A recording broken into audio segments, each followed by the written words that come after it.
नमस्कार दोस्तों, पीडब्ल्यू ज्ञान कोश पर आपका बहुत बहुत स्वागत है। दोस्तों, द इकोनॉमिस्ट लंदन बेस्ड एक मैगजीन हाउस उनकी तरफ से एक रिपोर्ट रिलीज की गई और उसमें 2024 के जाने से पहले ही कंट्री ऑफ द ईयर का जो एक तमगा है वो बांग्लादेश को दे दिया है। तो ऐसे में इकोनॉमिस्ट का भी हाल खराब है, चारों तरफ से बैकलैशेस का सामना करना पड़ रहा है और वहीं पर बांग्लादेश को क्यों आपने country of the year declare कर दिया, ये भी सवाल उठाए जा रहे हैं। और इसमें सबसे इंटरेस्टिंग बात क्या आ रही है कि द इकोनॉमिस्ट के द्वारा पिछले 10 सालों के अंदर ज्यादातर कंट्रीज को जिनको भी कंट्री ऑफ ईयर का टैग दिया गया है वो सारों के लिए पनौती साबित हुआ है। तो हमारे लिए दो सवाल यहां पर मेजर हो गए। एक तो बांग्लादेश को द इकोनॉमिस्ट ने क्यों कंट्री ऑफ द ईयर बोला है, और दूसरा सवाल यह आ गया कि क्यों यहां पर हम पनौती बोल रहे हैं, या फिर जो क्रिटिक्स हैं उन्होंने इस पर्टिकुलर मैगजीन को पनौती कहा है और बांग्लादेश को भी पनौती कहा है। तो इस बात को हमारे लिए समझना जरूरी है क्योंकि अल्टीमेटली है तो हमारा पड़ोसी। तो बात कुछ ऐसी है कि बांग्लादेश के अंदर अभी जो शेख हसीना का रिजीम चल रहा था उसको डेस्पोटिक बताया, बोलो उसको उखाड़ करके एक लिबरल सिस्टम वहां पर इंट्रोड्यूस हुआ है। तो ऐसे में ये एक नई शुरुआत है बांग्लादेश की, तो इसलिए बांग्लादेश बाकी कंट्रीज के लिए भी बड़ा गजब का एग्जाम्पल है। अब इस बात को लेकर के आप देखेंगे कि कुछ लोग बोल रहे हैं कि ये मुद्दा पूरा डिबेटेबल है और कुछ लोग बोल रहे हैं कि ये सारा जो मामला है ये पनौती वाला है। दैट मीन्स बहुत ज्यादा बुरा होने वाला है बांग्लादेश के साथ में। तो हम समझेंगे कि क्या है पूरा इक्वेशन का माजरा।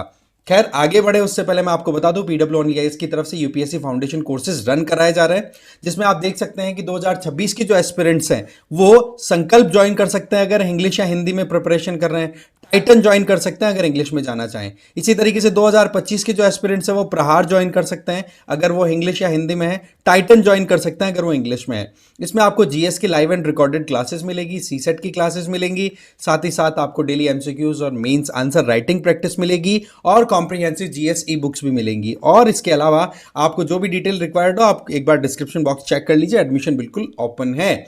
इसके अलावा आप मुझे फॉलो कर सकते हैं टेलीग्राम पर इस क्यूआर कोड को स्कैन करके। सो द पॉइंट इज, ये मैगजीन कहां की है? सबसे पहला सवाल ये देखो, ब्रिटेन या लंदन बेस्ड मैगजीन है जो कि economics, business, geopolitics, technology, culture, इनके ऊपर अपने आर्टिकल्स मोरलेस प्रिंट करते हैं। सबसे बड़ी बात, यहां पर सारा कंसंट्रेशन, एडिटिंग सारी की सारी वहीं ब्रिटेन में बैठ करके होती है। और एक चीज आप ध्यान रखें कि इस मैगजीन का कनेक्ट है ना वो यूएसए के डीप स्टेट के साथ में साफ साफ दिखाई पड़ रहा है, क्योंकि जिस तरीके से बांग्लादेश में रिजीम चेंज हुआ है उसमें जो डीप स्टेट है यूएसए का उसका पूरा हाथ है, और उसी डीप स्टेट का लिंक यहां पर द इकोनॉमिस्ट के साथ भी दिखाई पड़ता है, जो कि इंडिया की जो भी पॉलिसीज होती है उनको लेकर के तो इंडिया को हमेशा क्रिटिसाइज करता रहता है ये मैगजीन। वहीं पर बांग्लादेश में जो उठापटक हुई उसको इन्होंने एनकरेज किया कि बहुत बढ़िया काम हुआ है। बट वहीं पर सवाल ये उठता है कि बांग्लादेश में जिस तरीके से इस्लामिक एक्सट्रीमिज्म का जो मैकेनिज्म डेवलप हो चुका है, क्या उसको रोक पाएगा बांग्लादेश? दूसरी तरफ बांग्लादेश में जिस तरीके से इंडिया में प्रॉपर रेगुलर इलेक्शंस होते हैं, क्या वो इलेक्शंस भी हो पाएंगे क्या? या फिर वहां पर एक और सरदार आएगा जो हंटर लेकर के बांग्लादेशी कौम को भगा भगा करके तैयार करेगा, एग्जैक्टली जैसे वेस्ट एशिया में कई कंट्रीज में देखा जाता है ना? डेमोक्रेसी का नाम लेकर के कहीं डेमोक्रेसी का कहते हैं ना कि नाम ही ना भूल जाएं ये लोग। आप देखेंगे कि आवामी लीग की सरकार चल रही थी शेख हसीना के टाइम पे, तो उन्होंने अपने रिजीम के टाइम पर बांग्लादेश में गरीबी से लाखों लोगों को निकाला और साथ ही साथ अपने देश के अंदर जॉब अपॉर्चुनिटी क्रिएट की, गारमेंट सेक्टर के अंदर, अपैरल्स के अंदर, कपड़े बनाने के अंदर दुनिया के अंदर लीडिंग रोल प्ले किया। बट वहीं पर अभी मोहम्मद यूनुस सरकार के आने के बाद में एक व्हाइट पेपर आता है कि बांग्लादेश की सरकार जो है शेख हसीना के टाइम पे वो कुछ पॉलिटिशियन जो है वो बिग बिजनेस हाउसेस के साथ मिलकर के और ब्लैक मार्केटिंग कर करा करके अपने खुद के पैसे बनाने की कोशिश किया करते थे। तो एक तो ये एलिगेशन यहां पर लगाया गया है कि बांग्लादेश में शेख हसीना सरकार क्या गड़बड़ करती थी।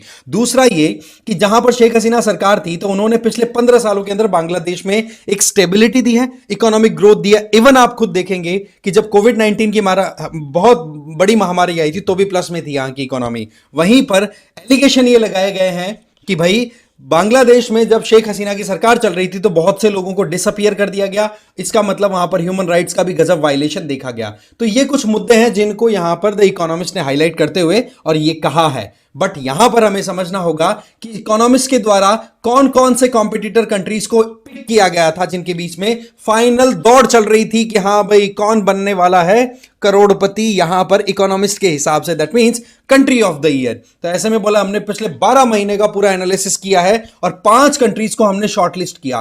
5 के अंदर हम नाम देखेंगे ना, तो एक तो सीरिया। सीरिया में आपको पता बशर अल असद का रिजीम जो है वो हट गया, उसमें भी अमेरिका का कितना बड़ा रोल आपको पता ही होगा। तो उस पॉइंट ऑफ व्यू से देखें तो सीरिया में बोले एक डेस्पोटिक रिजीम खत्म हुआ, तो इसको भी हमने कंपटीशन में रखा। बांग्लादेश एक था ही, इसके अलावा हमने अर्जेंटीना, साउथ अफ्रीका और पोलैंड को भी लिस्ट में रखा। और फाइनली जब देखा कि वाकई में सबसे बड़ा गजब का जो चेंज आया है, जहां पर लिबरल आइडिया के ऊपर काम करने की कोशिश अब शुरू हो चुकी है, वो हुआ एक तो सीरिया में और दूसरा हुआ कहां पे, बांग्लादेश में। पर बांग्लादेश वाला ज्यादा इफेक्टिव है, वहां पर एक ऑटोक्रेट को इन्होंने उखाड़ के फेंक दिया।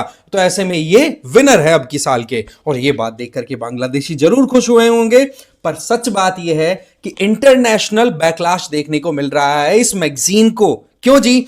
सबसे बड़ी बात यह है कि 2023 का साल जब बांग्लादेश की इकोनॉमी 5.8% की रेट से ग्रो कर रही थी, वो ग्रो करती करती अब स्पीड डाउन होते 3.8% पे आ गई है। इसके अलावा जो हिंदूज के साथ जो प्रॉब्लम क्रिएट की जा रही है, माइनॉरिटी चाहे वो बुद्धिस्ट हो, क्रिश्चियन हो और हिंदू तो है, उनके जो भी आस्था स्थल है उनको तोड़ा जा रहा है, उन लोगों के साथ में प्रॉब्लम की जा रही है, बच्चों के साथ प्रॉब्लम है, महिलाओं के साथ रेप हो रहा है। तो इन चीजों को कहां पर कंसीडर किया? इकोनॉमिस्ट ने नहीं किया। इसलिए बोला बहुत ज्यादा बैकलैश का सामना करना पड़ रहा है और बोल दिया क्या, this is the joke of the year. साथ ही साथ वहां पर जो लोग भी माइनॉरिटी के अधिकारों की बात कर रहे हैं, पर्टिकुलरली हम हिंदुओं की बात करें, तो वहां पर चिन्मय कृष्णदास, ठीक है, इस्कॉन टेंपल को रन कराने वाले एक इंडिविजुअल, तो उनको वहां पर कहते हैं ना कि एक तरफ तो शेख हसीना के ऊपर आप ब्लेम लगाते हो कि ह्यूमन राइट्स का वायलेशन किया, तो अब आप क्या कर रहे हो जी? इस बात को लेकर के भी गजब का क्रिटिसिज्म हो रहा है। वहीं पर अगर देखा जाए तो वहां पर जिस तरीके से इस्लामिक आइडियोलॉजी इतनी ज्यादा पिक कर चुकी है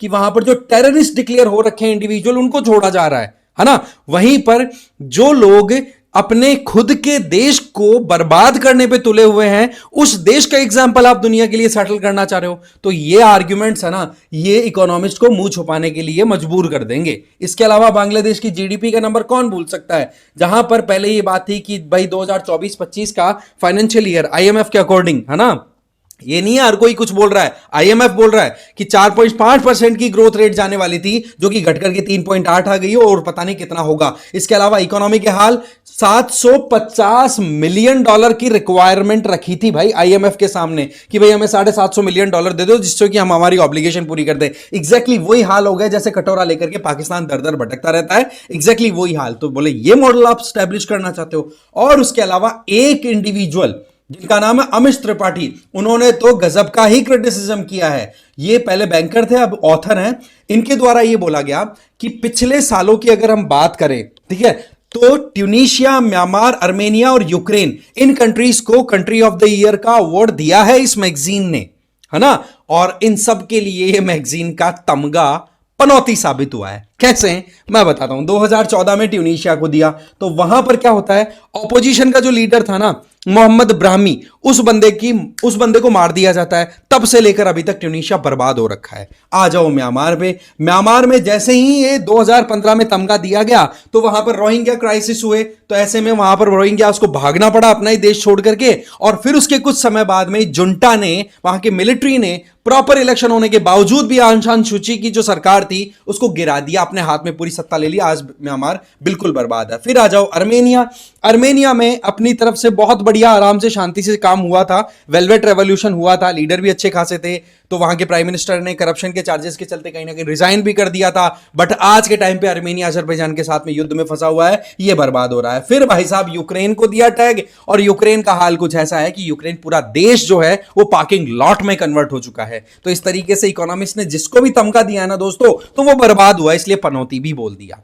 और यही चीज अब बांग्लादेशियों को शायद खटकेगी भी कि हमने ये क्या कर दिया और किसने हमें रिकॉग्निशन दे दिया, कहीं प्रॉब्लम ना हो जाए।